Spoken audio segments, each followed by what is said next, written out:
You're listening to KMC Friday podcast with May and Pile, featuring a wide range of conversations around faith, business, and life in general.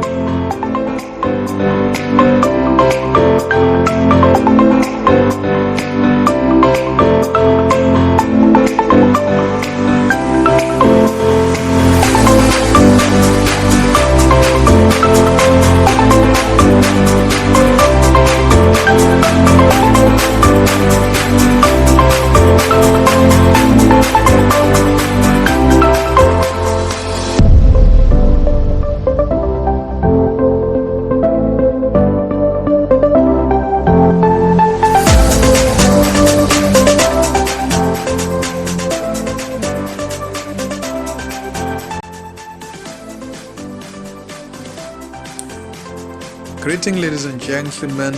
Once again, Friday podcast, Maximum Impact, Nothing But the Truth. I'm your host today,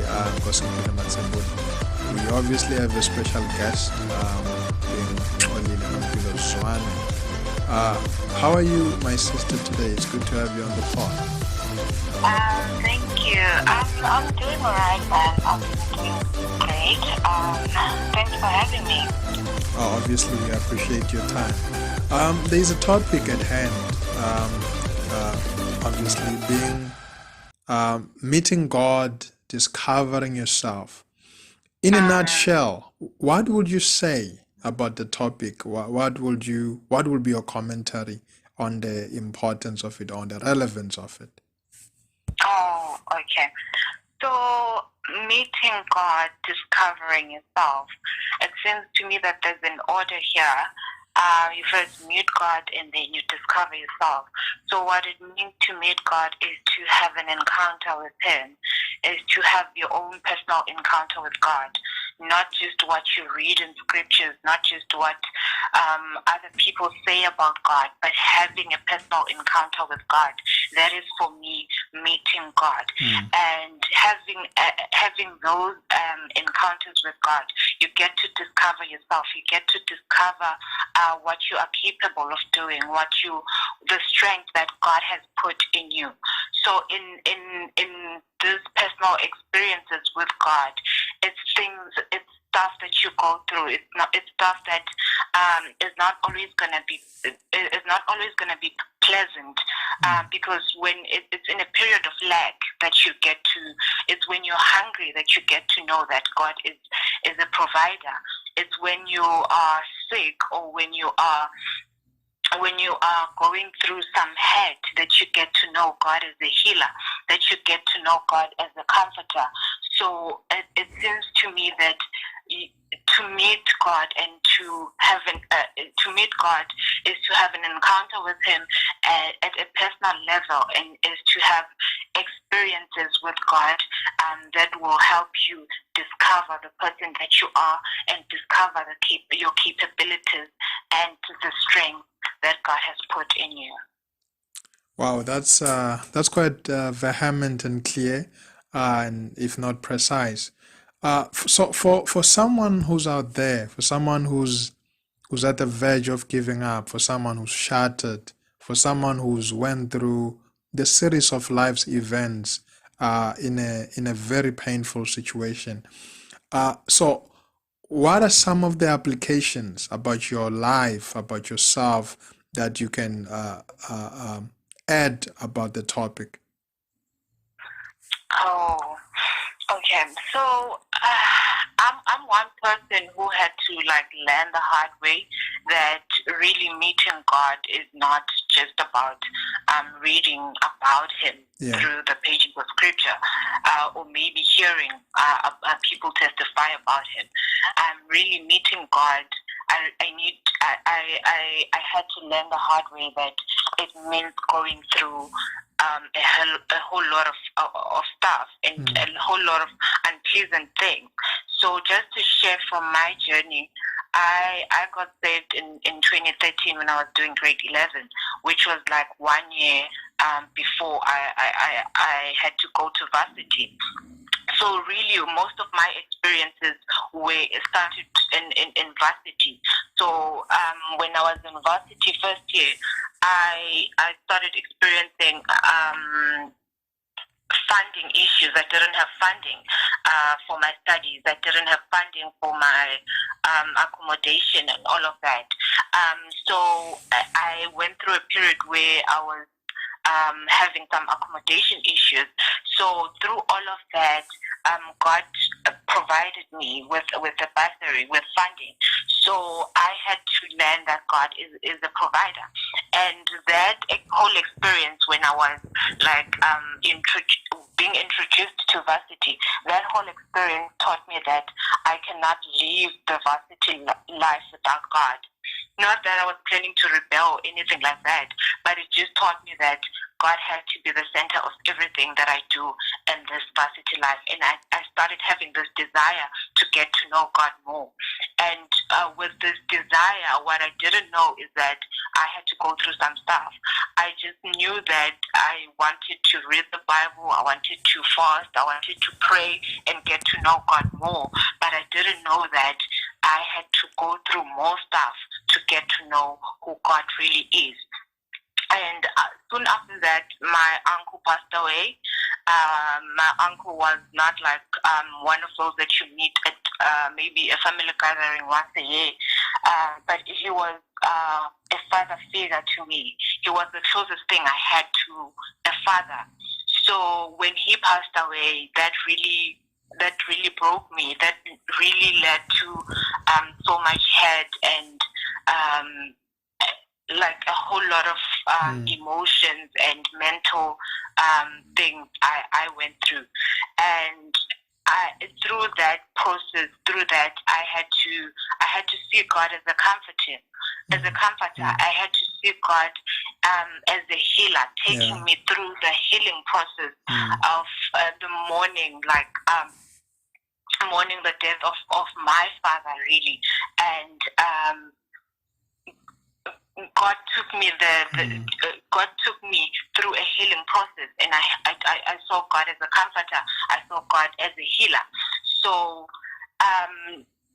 that was just the highlight of my first year. And okay, fine, things went on, and second year, third year, all that. And then fourth year, when I was done with my degree, having graduated my degree, I had to now go to CTA, which is like the fourth year, my postgrad, and I did that. But then first attempt, I didn't make it. I didn't pass, which is like now I was like close to what I had been wishing for, what I had been praying for all these years, for like working towards for all these years. So even my family had their hopes up. Everyone had their hopes up that okay, things are gonna be better now. But then I didn't pass my final year. So you can imagine how that was, how painful that was, how stressful that was, how frustrating that was. I remember I just said, you know what, I have a degree, I can just go look for any job on the street and just find something that I can live by. But then my family supported me, which I really thank God for, and I was able to continue. And also I got funding. Because remember, you can't just be like, okay, I'm going to continue with my studies. Where are you going to get the funding to do that for? You are a repeat student. And I got funding for that. Thank God for that. And I continued, and it really led to a lot of brokenness in my spirit, in my emotions, mentally. It really led to a lot of brokenness and also frustrations with God, like this emotion towards God, this anger towards God, because when you are a child of God, you're expecting God to do things for you.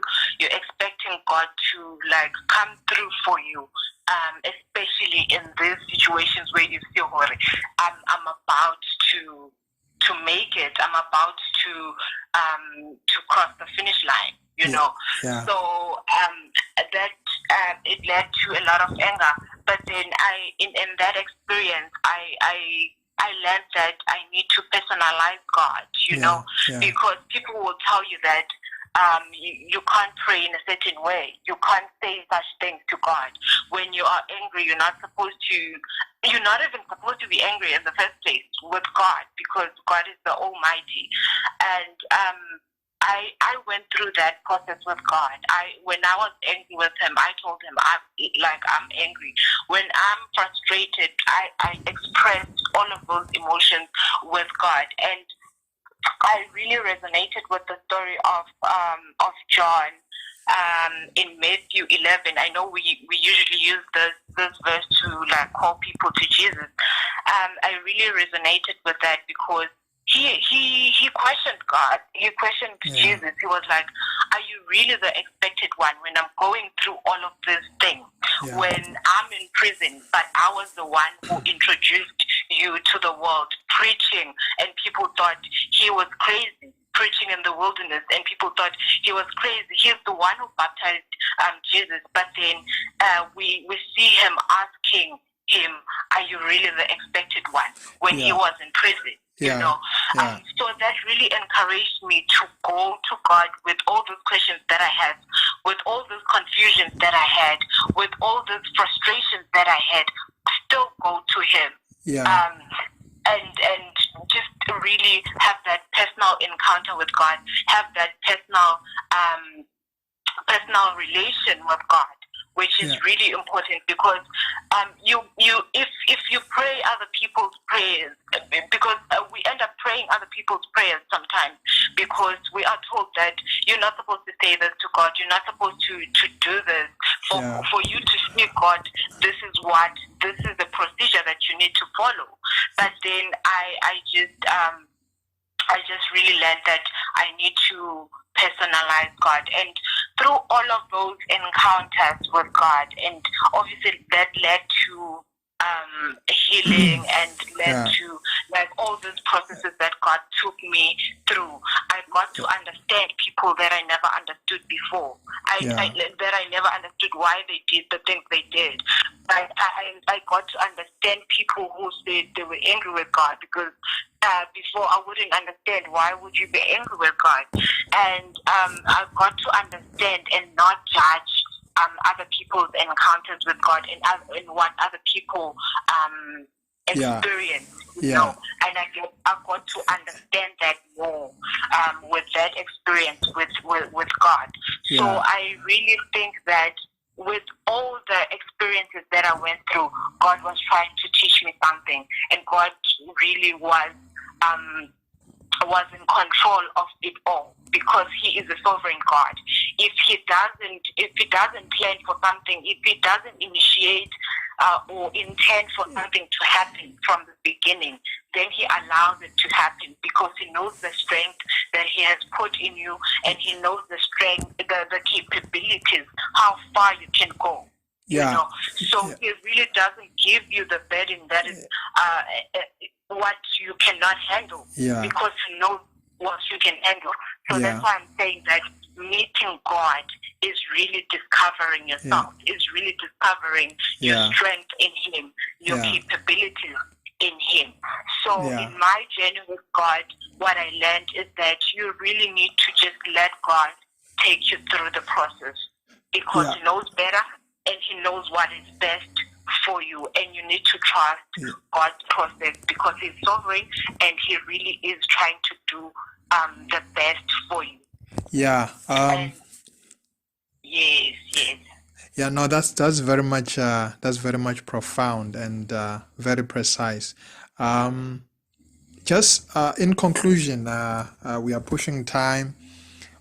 What would you say in a nutshell for somebody who's giving up and who lost hope in short? I would just say God is in control of everything. If you feel like you've lost hope, if you feel like things are just not working out for you, God allowed that situation, whatever that you're going through, God allowed it, and He is using it to teach you something, and He is using it to help you grow something that you haven't grown yet. Wow, that's powerful. Thank you, my sister, for your time again. We appreciate you availing yourself. All right. Thank you for having me. Well, ladies and gentlemen, that was Xolile. You heard for yourself. We hope this will encourage you. Tune in. Make sure that you subscribe and you follow us. Thank you very much for your time. Cheers. Thank you.